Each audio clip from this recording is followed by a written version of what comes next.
Hi, this is Steve Wiideman. And Reza Asgari. We're with Unbottleneck, this new podcast to help solve common problems in digital marketing and maybe have some fun. We're going to be talking to some experts in the digital marketing industry for those businesses who have websites and want to actually make money from their websites as opposed to just kind of throwing it on a business card. We're also going to be... As opposed to Etsy. Yes, yeah, exactly. And so as opposed to... some of the questions that'll come up and issues that we hope to solve. I think we're just gonna have a lot of fun and hopefully learn some stuff.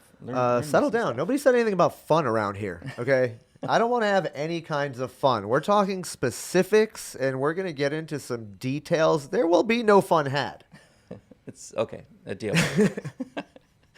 So awesome. Well, we literally just got back from a trip to Brazil where we got to learn a lot about how up to date Brazil is with current trends. What was interesting is one of the things that we talked about was this whole voice search thing, and we were goofing around about it. And I think, did Google cuss you out or? Google pretty much was really hurtful about my question. Why doesn't my dad love me? And it made me feel really bad, and now Google's ordering me something from Grubhub because it wants to make it up to me. So I think French fries should be on the way. Thank you, Google. So yeah, it was interesting because the question came up of are Brazilians really using Google Assistant and Alexa? And when you look at Google Trends, there's this upward trend of all these people that are interested in it in the U.S. But in Brazil, it flatlined, and now it's finally starting to come back up. So it was interesting to see how the world is adopting some of this new tech. One of the first topics that I thought we would share for the show is basically just starting right at the top of SEO or search engine optimization. That's not the guy that runs the company, right? SEO from Korea? No. Okay. Yeah, no. But I thought it'd be fun just to kind of open it up, talk a little bit about what SEO is, and maybe solve some questions and problems that people have when it comes to just approaching the topic. Most businesses still haven't really heard of it, or if they have, they're a little sort of mystified by it. Like, I don't really know if I'm gonna, if it's something I'm supposed to do myself, or if I'm supposed to hire a company to do it for me, or do I build a whole team? And so it gets really interesting. But I think at the end of the day, when they all look at all these businesses, when they look at their actual web analytics, they're going to find that 60 to 80% of their traffic, especially small businesses, comes from Google. So what you're basically saying is that the SEO is essentially the shoeless Joe Jackson in this field of dreams, and you are the Kevin Costner. I'm definitely not essentially Kevin Costner. like the people are told if you build it, they will come, but they're not sure if they will come, so they're not really building it. Yeah, in a way. So and search isn't just Google. Search is everywhere. Search is Twitter, Facebook. It's Reddit. It's on a milk box. Yeah. It's true. Search for... It was a show with Leonard Nimoy. That's right. Yeah. So they never found Sasquatch. I'm really sad about that. We actually saw the Sasquatch thing in Oregon a couple months ago. It was pretty amazing. So anyway, so thinking about search and what the heck SEO is, at the end of the day, it's about making sure when someone's searching for your product or your service or anything that is related in terms of maybe some high-level questions or an affinity or an interest, that we have content that solves that problem. That means video content in YouTube. That means product content in Amazon. And that means sometimes just solving questions in Google. So pretty much if somebody's sitting at home and they type in feet, Google gives them the best options for what kind of weird, lonely, sad things they can do with that. Right. Yeah, now there's so many more results. Here in the end of 2019, there's video and image and news and social feeds. And it's not just about getting that blue link in the result. It's about having as much prominence in a search result as you can. Like my video on how to do something will be here, and then my article or blog post will be below it. Maybe even a little thumbnail next to it because I threw some extra code on it. Maybe even a paid ad at the top. Right, so there's so much real estate in a search result, and SEO is about optimizing your content to appear as much as it can, and as much as the space that's available for So a given it's search basically result. when that first Google page of results comes up, it's got like your link to your website, your Yelp page. It's got a thing of your YouTube video on the side. It's got a couple of pictures of whatever your business or thing is what you're saying. Right, for web search, right, for Google. And then there's image search, video search, so many other ways. But web is, of course, the most prominent. It's what you're asking the search engines for. But it's a little bit, like I mentioned, the word myth. You know, it's a little scary. It's a big fog for a lot of businesses. They're not really sure what they should do with it or how much it should cost. And there's a lot, unfortunately, there's a lot of really shady agencies out there selling snake oil. Yeah. So it's difficult when you get into it and you're like, I know I need to do it. I just did a search for plumber in Irvine, and I'm a plumber in Irvine, and I'm nowhere to be found. And there's all these shady things that are coming up that I know aren't real plumbers that are just kind of hacking the search results. But I There's should just be guys named Mario. yeah, there you go, Luigi. It's true, right? So that's one of the challenges I think a lot of businesses face. So our hope, with Unbottleneck is to solve some of those questions, and some of them today, some of them in future episodes. We want to take your questions in. We want to solve the problems that the world is having. The Well, he questions. wants your questions. I don't care what any of you have to say, really. He's here to make fun of me. I think have my that's- own opinions, frankly, and I don't need yours. But Steve will take your questions. Absolutely, that's the hope. We want to solve problems, and we also want to have a lot of anti-fun, right? Absolutely. Anti-fun. The anti-fun show. So we're also going to do some definitions and provide some links to some things to help you out, and just try to be your show. Whatever you need to solve problems in digital marketing, and we hope we're able to get you where you need to be to grow your business online through our knowledge, as well as from other experts and teachers and professors that come in. All right, so what were we talking about? SEOs? Exactly. Let's talk about a little bit about what makes, I don't know, me, I guess, qualified to even talk about search, because I know a lot of people are like, who the hell is this Wiideman guy? Let's right? do that, because I'm curious what makes you qualified. Honestly, I'm still supposed to get back to my Postmates job, so I just brought you food, and now you have me in front of a microphone. I guess we're doing this. Let's make it happen. So I've been doing this, if you can believe this, for 20 years. I was in the I Army cannot infantry. believe that. I know. I was in the Army infantry. I got out and I decided, hey, I want to be an SEO. No, I'm kidding. I was in the Army. I was enjoying this new thing called the internet, and building websites, for friends and clients, and realizing, none of these sites were really getting a lot of web traffic. And if I want to keep having them pay me money to work on their website, I'd have to figure out how to get traffic to it, right? So I learned from some of the experts in the industry. Back then, it was Aaron Wall and Bruce Clay. And the Bruce Clay? the Bruce Clay. What? I know, right? So I learned as much as I could. I put all the things I learned into these little organized things we called ebooks back then. When was the last time you downloaded an ebook? About the same time that I got a floppy disk autographed by Bruce Clay. There you go. So I put all this kind of context together and sort of created a name for myself. So back in the 2000s, I was SEO Steve, right? And I really enjoyed search. I was passionate about it. I was working for companies like... Quick interjection. Why didn't you take the opportunity to go by Steve EO? Oh, that's genius. It's probably if I could go back in time... Yeah, I don't want to be confused with Steve O and have some people come and shoot me in the head or something with a paint gun. Fair enough. I understand. Yeah, that could go wrong. Steve O is definitely a little more adventurous, I think, than I am. But you were saying companies? Yeah. So I was working at some of the companies you might know, a little entertainment company called Disney. I'd never heard of them. Yeah. So they were kind of goofy. Anyway, so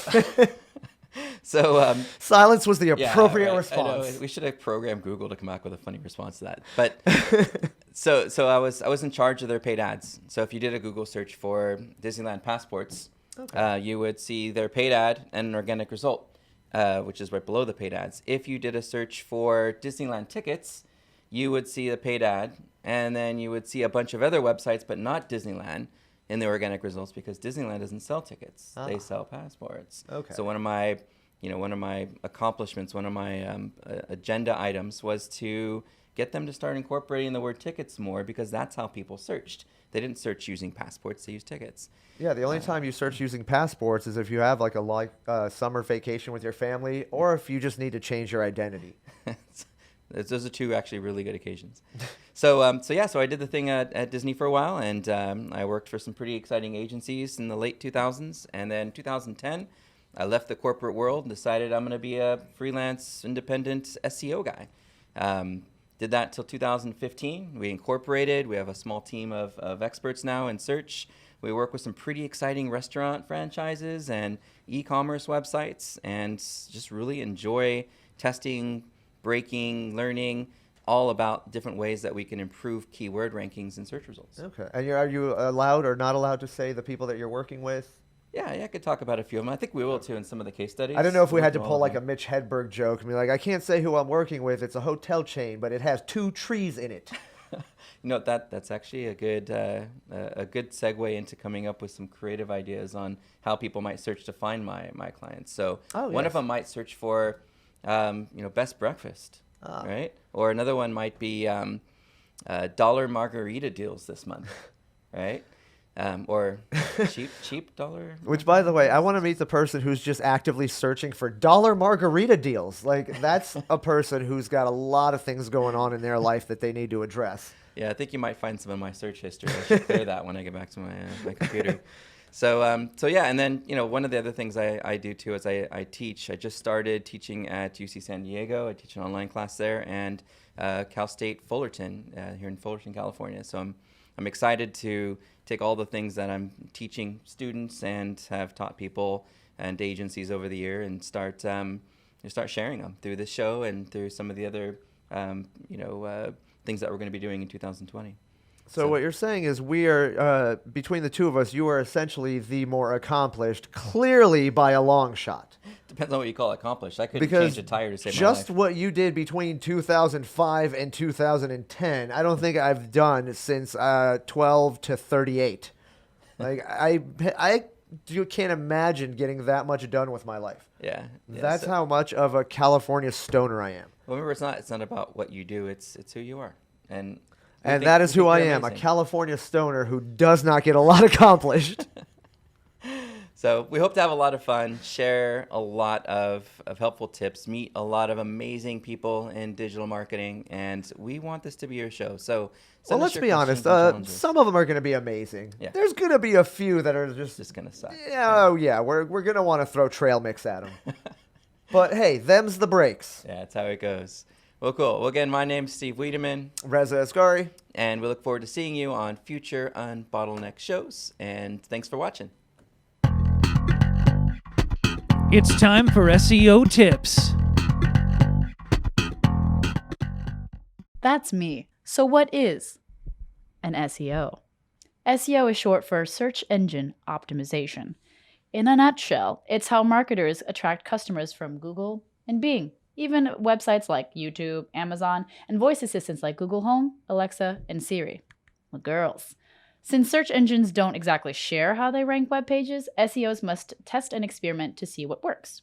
So the 3 areas of focus for SEOs include technical enhancements to make a site search engine friendly, content optimization to address keywords and to provide the most delightful user experience, and lastly, search result optimization to improve what searchers see in results, ultimately to earn that much desired click. And that's it. So that's me. And now it's Steve Wiideman with the most important news you will ever hear about SEO. Hey, this is Steve again. Today I want to talk to you about something that's been really challenging for me to watch over the years with a lot of the SEO agencies out there. They're doing something that I've been referring to as set it, forget it SEO, and they continue to charge their clients every month for service that was done months ago. And why this works is because a lot of the things that they'll do at the foundation level, kind of like planting a seed, they'll do some content optimization, they'll earn a few links to the site or help create something that earns a few links of its own. And then on its own, that one-time fix will help over time to see some growth. The challenge is a lot of business owners don't realize that it was a set it, forget it, because the monthly reports look like search is growing, traffic's growing, leads are growing. And as long as it's growing, then the agency gets left alone, the clients are happy.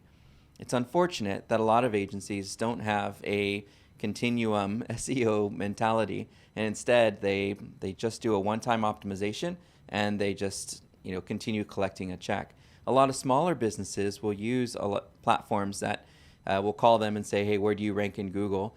And they'll charge them a monthly fee, maybe a $450 setup, half of which, and I know this for a fact because I've worked with and for companies like this in the past, unfortunately, and I learned this, is they'll charge a $450 or even a $500 setup fee. Half of that or more goes to the salesperson who closed the deal. Then every month that business is collecting a $200 to $300 check and not doing anything different other than in the beginning sort of taking all of the digital assets and Google My Business account and Apple Map account and taking all of that and sort of owning it. And then when you decide you want to cancel because you realize they're not doing anything for you every month, but you're still paying a fee, they'll actually take those assets from you and you have to start all over. So it's a bit of a nightmare. So I would say if you're a new business and you're just getting started with SEO, you want to make sure that you get in your contract what they're going to do new for you every month. What are their deliverables for you every month? And some things that you want to make sure are included with that include improving your page speed so that your pages load faster, improving your conversion rates so those visitors who are coming to your website, more of them are becoming customers. You want to make sure that your accessibility is getting better for those people who have visual and hearing impairments. And of course, security and privacy. You want to make sure that your site is kept up to date with the latest and greatest version of whatever system you're using to manage your content. So those are some things that are sort of fundamental. You'll find more of them on a checklist we created. We just threw a site together called SEOverified.com, where you can take that little checklist and go to your agency and just ask some questions and say, hey, agency, I got a couple questions for you. I'm learning about this search engine optimization thing you're doing for me. And hey, did you make sure my site has a valid certificate for security? Do I have a privacy policy on my site? Do I own my Google Analytics account, or do you own that and I lose it if I stop advertising with you? Some of those things are paramount to the continued growth of your site. There's nothing like making thousands of dollars a month from your website and then all of a sudden it going away because you stopped working with an agency that sort of hijacked your website and all your digital assets. Really important to ask these questions. Real important to choose the right group of people to work with. And by the way, if you ever want us to take a look as well, we do have some options to help beyond just giving you that free checklist. So check out SEOverified.com, tweet me at SEO Steve or anyone in our group here at Wiideman, and we're happy to help you, give you the right sort of path forward, the right roadmap to do a really good job with your SEO. This is Steve, and I hope this was helpful.